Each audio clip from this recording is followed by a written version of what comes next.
Dear friend, today we see how to design a socket and spigot Cotter joint. Both kind of design procedure we study here, actual as well as empirical.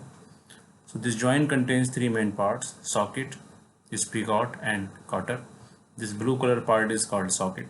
This orange color part is called spigot, and the in between this green color part is called Cotter. So the connection between socket and spigot is made with the help of the Cotter. Now let us see the different dimensions of this joint. This D1 is the diameter of the spigot end, D3 is the diameter of the spigot collar, and thickness of this spigot collar is T1. The rod having a diameter D. On this left side, this rod diameter is D. This is the rod portion whose diameter is D. The outer diameter of the socket is D2. This diameter is D2 here. On the right side we have a socket collar whose diameter is D4 and whose thickness is C. The main width of the Cotter is B. The length of the Cotter is L. The thickness of the Cotter is T, which is uniform throughout the length, and we make the Cotter taper on one side or on both sides so that it can be easily removed and easily inserted inside the connection, and also provide the wedging action so that there should be a tight connection between socket and spigot. This A is the dimension from the end of the slot to the end of the rod, and these joint can be only used when we want to join the two coaxial members under tensile or compressive force. So here we see that we are applying a tensile force here, and the axis of both the members is coaxial with each other. Here we provide a clearance of 1.5 to 3 mm between the spigot and the Cotter, and between the socket and the Cotter. As far as the material is concerned, we can choose a material, plain carbon steel of suppose for example 30C8 whose yield strength is 400 megapascal and which contains 3% carbon and 0.8% manganese. As far as the factor of safety is concerned, we take higher factor of safety for socket and spigot, and we can take a value of 6. For Cotter we can take a value 4. We take a higher value for socket and spigot because in both the members we have the rectangular slot, and which is the stress reserve regions or stress reserve points, and because of this stress reserve point a higher factor of safety is taken for socket and spigot, and a lesser factor of safety we can take for Cotter. Second thing is we want to make the Cotter weaker, that's why we again take a factor of safety lesser. The other issue is the cost issue when we apply the load or when we design this joint. So the Cotter we want to make weak so that whenever we apply the load the Cotter should fail first, and the replacement of the Cotter is also less. That's why we choose lesser factor of safety. As far as the application of this joint is concerned, this is used to join piston rod and cross head in steam engines and slide spindle and fork of the valve mechanism. So these are the application of this connection. Let us see the design procedure step by step. Today we see the failure of spigot end, socket end in tension. So this is the spigot end and this is the socket end in the diagram, whose diameter is D here and also the diameter is D. When we apply a tensile load, so these rods will fail in tension from this cross section as well as from this cross section. So the enlarged view is shown here. This is the spigot end and this is the socket end, and these two will be fail from this cross section. And if we see this cross section, because these are the cylindrical rods, so the cross section here is circular, you can see, and the area of this circular cross section is pi by 4 d square, and this is the resisting area, and this rod will fail in tension. So the resisting area is ATR. A is the area, T is in tension, and R is for rod, that is pi by 4 d square. If d is the diameter of this one, as shown here, d is the diameter, so this area is pi by 4 d square. And we know that the tensile stress sigma t should be equal to load F divided by area, that is ATR, and force is F, which we are applying on these two ends. So F is equal to pi by 4 d square into sigma t. We know the value of sigma t, we know the value of F. The only unknown dimension is d. From here the diameter of rod can be obtained. The next design is the tensile failure of the spigot. So this is the socket and the spigot Cotter joint. Here this purple color part is called the spigot. So first of all we have to identify the weaker cross section, because here we are providing a rectangular slot to insert the Cotter in the spigot. So here the cross section area is less, so that this is the weaker cross section. And if we see this cross section look like this one, so in the right side diagram. Okay, so this is the cross section here.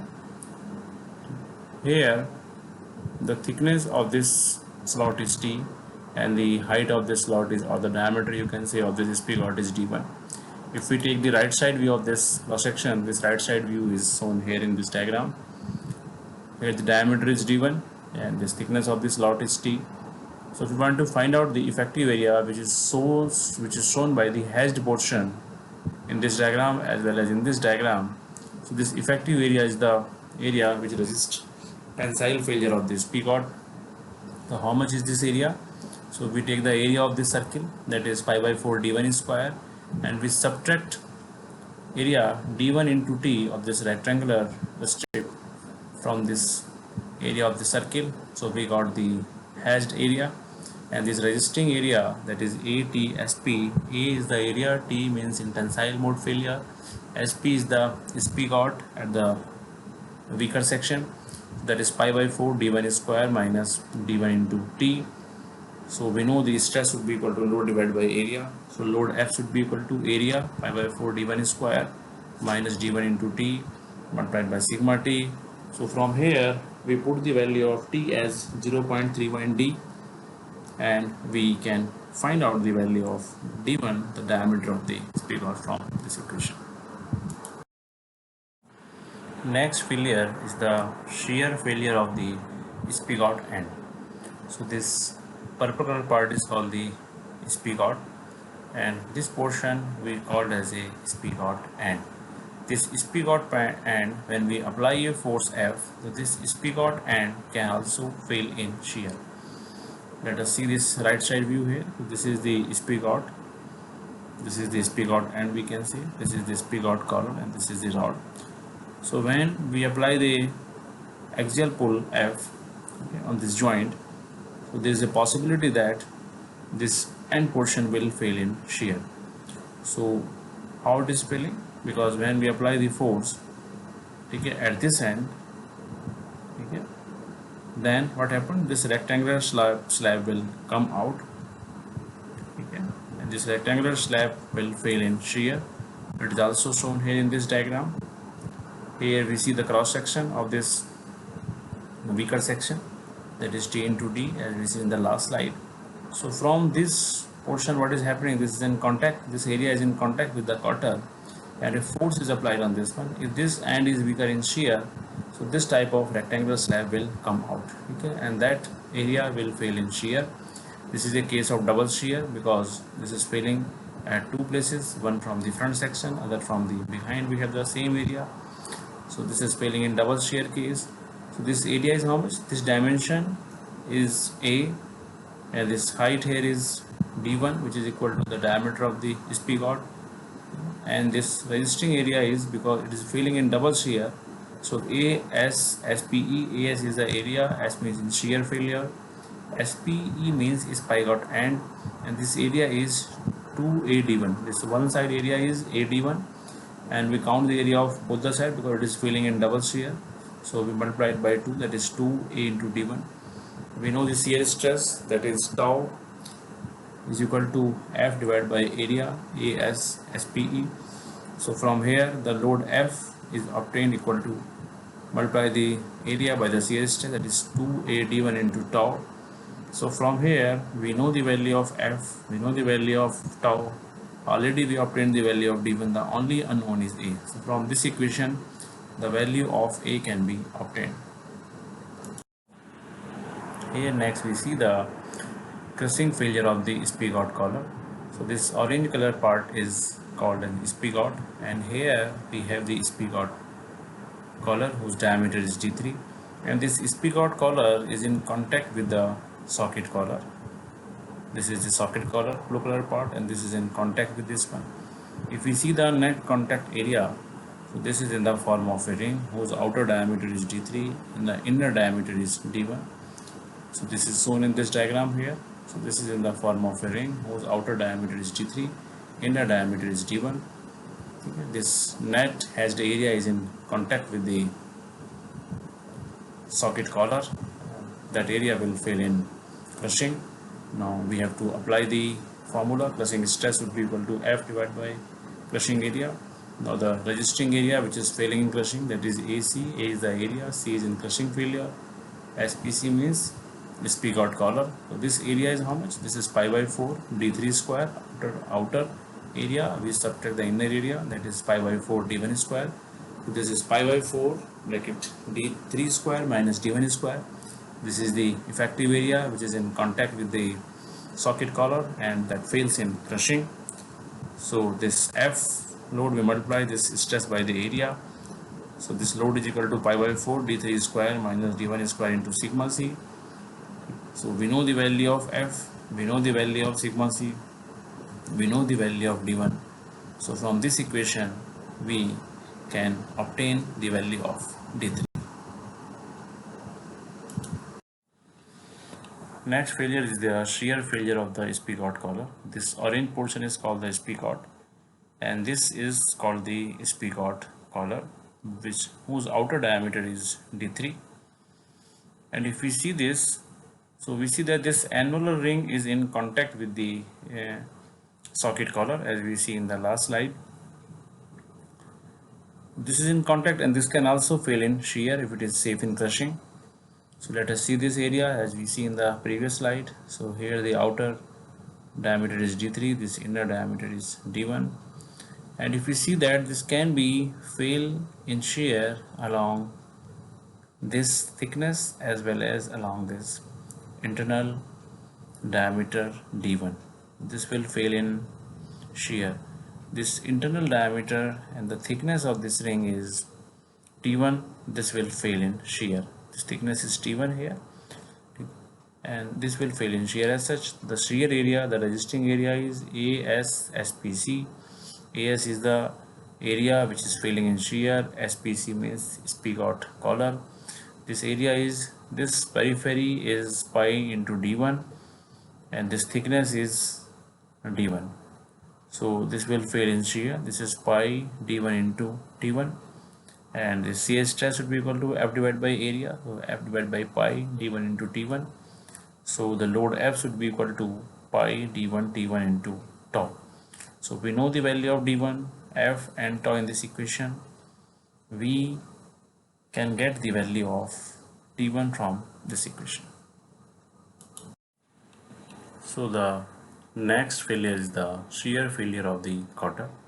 Now this green color component is called as Cotter, which is taper on both the side and whose thickness is uniform throughout the length, and normally the taper which is provided on the Cotter is 1 in 24. So this Cotter can be fail in shear when we apply the tensile load on this joint. So this Cotter can be shear. It can be shear from here as well as from here. So this middle portion of this Cotter will go along with this spigot, and this upper portion of this Cotter will go with the socket. So here it is shown that this is the Cotter, and the middle portion, when we apply the force on the spigot, so this portion will go, this portion will slide from here and it will go with the spigot. So from here and from here, means from this location, and from here it will fail in shear, and it is a case of double shear. So we have to find out this shear area. This is the shear area. So the shear area is this, we assume as width is b, main width is b, so b into thickness, because Cotter is of uniform thickness, so this thickness is t, so this area is b into t. Similar area we have at this surface at the bottom section, that is b into t.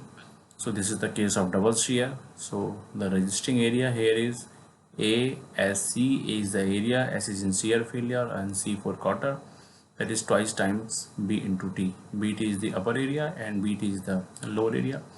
So we add these two area, we got twice times of BT. It will fail in shear. So we apply the formula of shear stress. Shear stress is equal to load divided by area.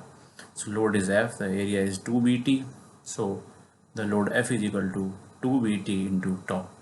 We know the value of tau, we know the value of F, we know the value of thickness of the Cotter. So from this equation we can find the value of B, and thickness of the Cotter normally we assume at 0.31 D.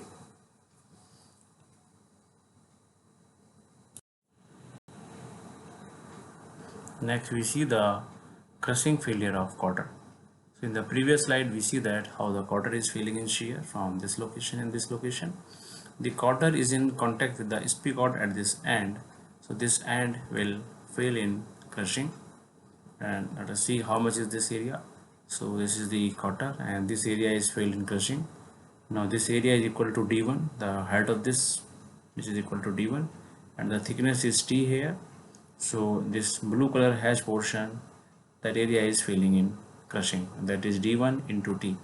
So crushing area ACC, A is the area, C is in crushing, C for Cotter, this is d1 into t. So crushing stress would be equal to load divided by area, that is force F divided by d1 into t. So this load F should be equal to d1 into t into sigma c. So we know the value of F, we already have computed the value of d1 and t. So from this equation we find out the value of sigma c, and this sigma c value should be less than the allowable crushing stress for the material. If this is less, our design is safe. If it is more, then we have to redesign the Cotter dimension. So the next failure is the bending failure of the Cotter. So this again the same diagram, socket and the Spigot Cotter joint, and this is the Cotter. This Cotter can fail in shear, this Cotter can fail in crushing, this Cotter can also fail in bending if it loses in the connection. Okay, so we have to see that aspect also, the bending failure of the Cotter. If we see the load distribution, so here we see that this is in contact with the Spigot and total load is F. So the total load is distributed over here, that is F. Total load is F basically, and along the symmetrical line if we see that, so this is half of the load will be on the upper side and half of the load will be distributed on the lower side, and we assume that this uniform distributed load work as a point load whose value is Fy2 and diameter is d1. So this Cotter is also in contact with the socket collar at this end as well as on this end, and the load distribution we assume as a triangular distribution of load. So this is the triangular distribution of load here. The load at the outer edge is 0 and at the inner edge is maximum 1, and the total area of this distributed load is equal to Fy2. Similarly on the lower end, here it is in contact with the Cotter. So again here the load is 0 at this end, and here at this end the load is maximum 1. So load is 0 here and here it is maximum 1, and this total area of this is equal to the total load applied, that should be equal to Fy2. Now if we see that the distance between this edge as well as this edge is how much, d1. So this dimension is d1 here, and this outer dimension, the outer dimension of the socket collar is d4. So from this point to this point the total distance is d4, and we see that it is a symmetrically load distribution. So this dimension of this, or the base of this triangle is, that is d4 minus d1 divided by half. So this is d4 minus d1 divided by half, this is also d4 minus d1 divided by half, And we see that in a triangular distribution, the load is acting at the center of gravity of the triangle. So the center of gravity of this triangle is 1/3 of the base dimension. The base dimension is d4 minus d1 by half. We take 1/3 of this. So this is 1/3 d4 minus d1 divided by half. So at this location, at this distance from this vertical side of the triangle, this load is acting. Similarly, here on this side, where it is in contact with the spigot, the total load is F. Because of symmetry, half load is distributed on the upper side, half on the lower side, and this load is acting at a distance of, because total distance is d1, so this half distance is d1 by 2, and this we further take the half of this because it is a rectangular type of distribution, and we assume that this total load is acting at the center of gravity of this one, which is at a distance of d1 by 4 from this axis of this one. So we see the forces, we see the distribution of forces and the distances from the axis. So we have to find out the bending moment, and we have to find out the section modulus, and once we find out the section modulus and the bending moment, we can find out the value of bending stress. So the section modulus of the Cotter is, section modulus is defined as the ratio of I over y, where I is the moment of the area and y is this outermost distance from the axis. So I for the Cotter is, this is the Cotter, this is the main width of the Cotter is b, and here we have a thickness of the Cotter as t. So this I over y is 1 by 12 tb cube, and this distance of this outermost fiber is b by 2 from here. These are the outermost fiber, and this is the CG of this cross section, and this distance is b1 by 2, and this distance is b1 by 2. Okay, on the one side we have tensile load, on the other side we have a compressive load. So this I value is 1 by 12 tb cube divided by b by 2. The section modulus is coming out to be 1 by 6 tb square for the Cotter. Now we have to find out the maximum value of the moment. So there are two forces F by 2, which is in the form of a triangular distributed load, and this load comes on the Cotter because it is in contact with the socket collar, and the lower load, which is F by 2 and F by 2 on the right side, total load is F, which come because the Cotter is in contact with the spigot. So the distance of this F2 load from the center line is this 1/3 d4 minus d1 by 2. This is the distance from the vertical side, plus we add this distance. This distance is d1 by half. So the total distance is d1 by half plus 1 by 3 d4 minus d1 by half of this F2 force of this vertical force, okay, at the about the center basically. And this lower force is F by 2, which is acting at a distance of d1 by 4. This total distance is d1. This half distance is d1 by 2, and we do further half of this one. This is d1 by 4. So this F2 into d1 by 4 is the moment of this force along this center line. This vertical force is acting in the anticlockwise direction, and this force F by 2, which is acting in the upward direction, which comes when, because it is in contact with the spigot, and the moment of this force is clockwise. So we take anticlockwise moment here positive. So this is the moment of the triangular distributed force, F by 2 into d1 by 2 plus 1/3 d4 minus d1 by half minus F by 2 into d1 by 4. So final value, we take F1 F by 2 common here, so F by 2 into d4 minus d1 by 6 plus d1 by 4. So we apply the bending stress equation, that is sigma b is equal to m by z, where m is the maximum value of the moment, which is already we have obtained, and this value z is 1 by 6 tb square. So sigma b should be equal to f d4 plus d1 by 2 divided by twice times t b square. All the dimensions we know the value of f, we know the value of d4, we know the value of d1, we know the value of t, and we know the value of b.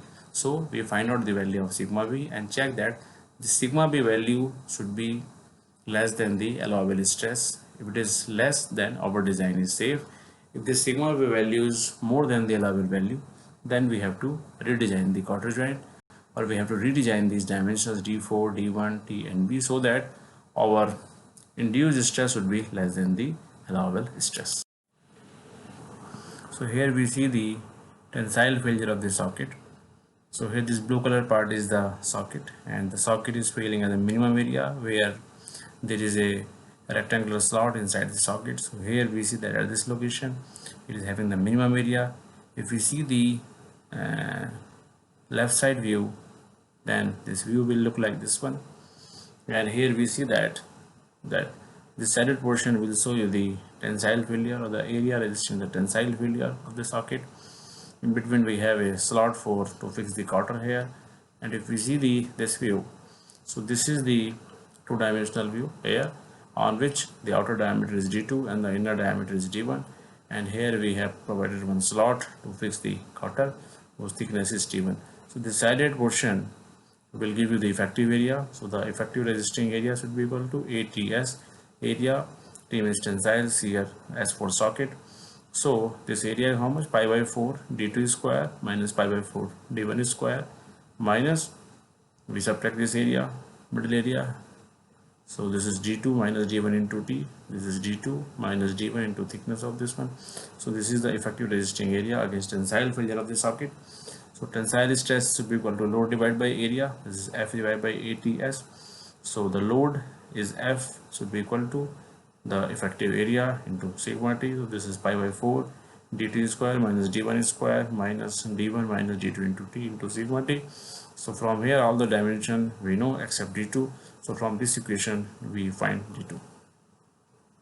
Here is the crushing failure of the socket collar. So again this cotter is in contact with the socket collar at this end. It is in contact here as well as in having contact at this end. So this portion, this middle portion of this one where we are providing the cotter, where the cotter rests inside this. So this vertical area is in contact with the cotter. So because that area is in contact with the cotter, so that area will fail in crushing. So let us take the this view. So here we see that outer dimension is d4, here the outer dimension is d4 and the inner dimension is d1. So this outer dimension is d4, inner dimension is d1. This area is failing in tension. Already we have considered this area. The only remaining area which is in contact with the cotter is this area whose thickness is suppose say t and whose height is d4 minus d1. So this area from here it is in contact with the cotter and here it is in contact with the cotter. So means if we see this effective area in contact, this hash portion will show the effective area in contact which resists crushing failure of the cotter. So this area is how much? This is d4 minus d1 into t. This is the effective area which is failing in crushing. So AC SOC, AC means area which is failing in crushing, SOC is socket collar. So this is d4 minus d1 into t. So crushing stress sigma c should be equal to load divided by area, and load is F, the area is d4 minus d1 into t. So the load F should be equal to d4 minus d1 into t into sigma c. So from here, from this equation, we know the value of F, we know the value of d1, t and sigma c. Only unknown dimension is d4. So d4 can be obtained from this equation.